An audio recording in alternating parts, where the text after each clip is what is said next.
Bonjour à tous, j'espère que vous allez bien et que ma vidéo vous trouve en très bonne santé. Je suis Soumaïa Mamoun et je suis là pour partager avec vous une information en informatique et j'espère que ce sera bénéfique pour vous. Alors je reviens aujourd'hui pour vous présenter un petit projet pour la gestion des locations des appartements ou la gestion des locataires. C'est un travail demandé par un de mes abonnés et sachant que j'ai demandé de partager avec vous le travail et peut-être qu'il y aura quelqu'un qui veut l'utiliser. Alors, d'après la proposition de l'ensemble des informations utiles pour la gestion des appartements, j'ai pris le tableau proposé par Monsieur Aziz et je l'ai structuré selon cette forme. Alors, je propose deux feuilles Excel. La première feuille contient l'ensemble des informations concernant chaque appartement. Alors, l'adresse de l'appartement, l'étage, je sais pas quoi, l'adresse de locataire, bon, peu importe l'information, mais là, je garde que les informations statiques. Mon rôle est dans la deuxième feuille, c'est là où je vais gérer les paiements de ces appartements, c'est-à-dire les paiements des locations de ces appartements. Alors, c'est pourquoi j'ai proposé le tableau suivant. Alors, on a le code de location, le code locataire. J'ai proposé l'état de location. Et bien sûr, l'état de location, ça dépend de début de contrat et fin de contrat. On a la période de contrat, prix de location, date libération du contrat, l'adresse, c'est-à-dire où ils ont résilié le contrat. On a là deux cotisations, elles sont demandées bien sûr par le propriétaire de ce projet.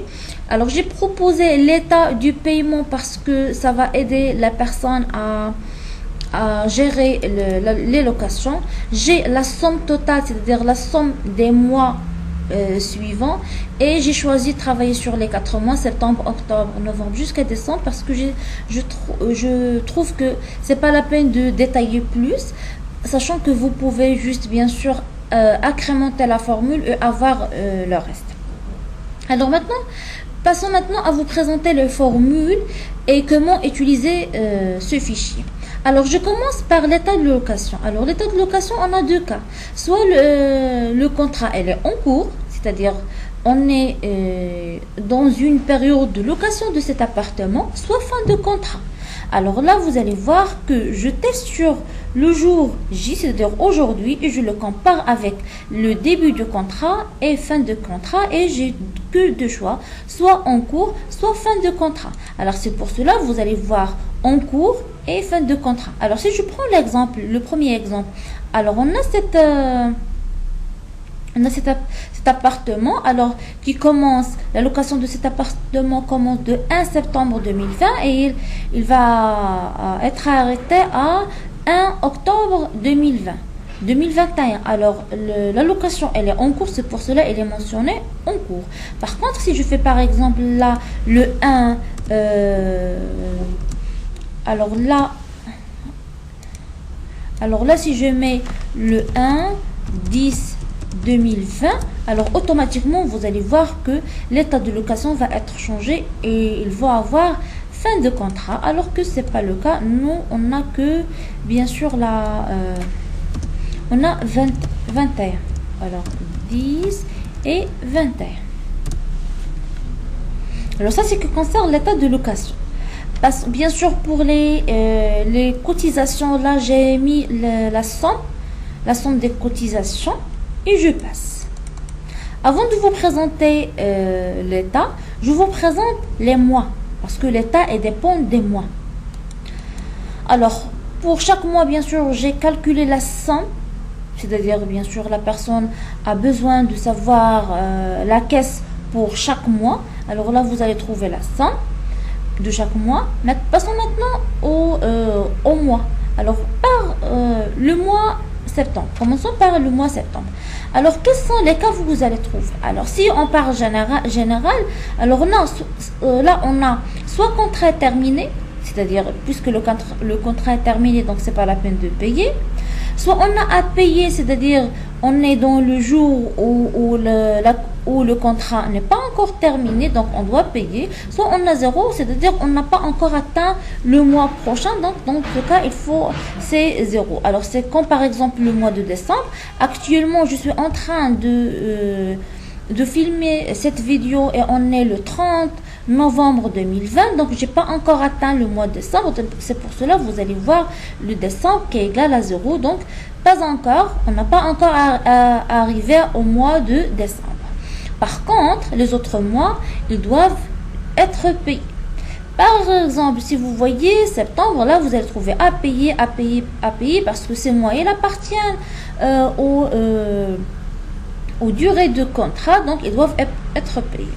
Aussi, pour d'autres cas, vous allez trouver 0, par exemple, ici au mois septembre. Alors, pourquoi il y a ici 0? Parce que le mois septembre n'appartient pas au délai de contrat. Pourquoi? Parce que, par exemple, si je prends cet exemple, vous allez voir que le début de contrat commence de 1 octobre. Alors, puisque le contrat commence de 1 octobre, bien sûr, la personne va pas payer le mois de septembre. Alors, là, si vous recevez ce tableau, vous allez le trouver comme ça. C'est-à-dire sans aucune modification, sachant que payer et 0 sont remplis automatiquement à travers ces formulaires. Et bien sûr, si vous voulez savoir et vous voulez une application concernant ces formulaires, vous pouvez juste les demander en commentaire et je vais vous faire une autre vidéo pour vous expliquer la formule et bien sûr par la suite si vous voulez rajouter d'autres choses. Alors, quand vous recevez le tableau, alors maintenant, si on veut remplir par les montants payés. Alors là, par exemple, pour cet appartement, le prix de location, c'est 1600. Alors là, je vais taper juste 1600. Et automatiquement, vous allez voir que la somme est modifiée. Automatiquement, on rajoute 1600. Et vous allez voir que la case devient vert, comme quoi ça concerne le montant exact. Mais si je fais par exemple 5000, vous allez voir ça devient blanc. Mais si je fais 1400, ça devient jaune. Alors j'ai insisté sur le fait d'avoir le minimum le prix de location. Vous pouvez payer plus, oui, on l'accepte, mais il est interdit de payer moins que le prix de location. Alors là, je vais faire 1600. 1600. Alors là, vous voyez, c'est bien sûr, elle est colorée en vert. Pour par exemple la deuxième ligne, le deuxième appartement, c'est 1500. Je ferai 1500. Elle est colorée en vert aussi. Là, si je mets 1200, ça sera coloré en jaune. Alors, j'ai voulu travailler avec la mise en forme conditionnelle pour avoir des couleurs notifiant à la personne qui va gérer ces locations, bien sûr, pour attirer son attention à traiter les cas critiques. Des personnes qui n'ont pas payé, des personnes qui ont payé moins, et bien sûr pour les personnes qui ont payé plus, c'est bien sûr, il peut revenir vérifier. Et surtout, ce qu'on a la somme qui vérifie tout ça. Alors, après avoir présenté les mois, bien sûr, vous allez trouver soit le prix exact, soit à payer, soit un prix inférieur, soit contrat terminé, le moment où on a contrat terminé, c'est-à-dire il va être affiché. Il me reste juste à détailler avec vous l'état de paiement.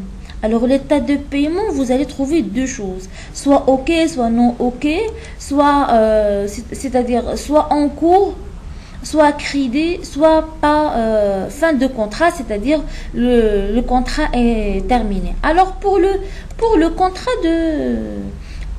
cas de crédit, c'est-à-dire cette personne par exemple là, elle doit payer les 3 mois, c'est-à-dire elle doit payer même novembre, puisqu'elle n'a pas payé novembre, donc c'est pour cela sa situation ou son état elle est en crédit.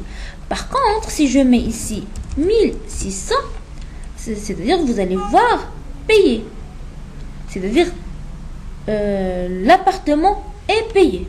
Alors c'est pour cela, là, vous allez trouver payer, crédit ou fin de contrat. Alors bien sûr, si vous recevez le fichier, et bien sûr, il suffit de cliquer sur la formule pour voir les 3 possibilités. Alors on a payé, crédit et fin de contrat. Alors là, par exemple, sur la colonne L, vous allez trouver que j'ai les 3 cas c'est-à-dire payer. Si la personne a payé la totalité des mois, la somme totale, et crédit ici, et la décrédit, et fin de contrat, c'est l'appartement ou la location, et plutôt c'est le contrat est terminé. Alors, j'espère que l'explication a été claire. Bien sûr, si vous voulez faire des tests réels, vous pouvez demander le fichier en laissant vos emails sur les écrans. Bien sûr, si vous avez des questions, je suis là pour vous répondre. Bien sûr, attendez une nouvelle version du fichier qui sera bien sûr publié prochainement d'ici 2 semaines avec des graphes, des tables de bord et d'autres fonctions de recherche. C'est une version initiale de travail demandé. Ça sera Inch'Allah une autre amélioration. D'ici la semaine prochaine ou d'ici la vidéo prochaine, je vous dis à très bientôt et Talla Faraskum.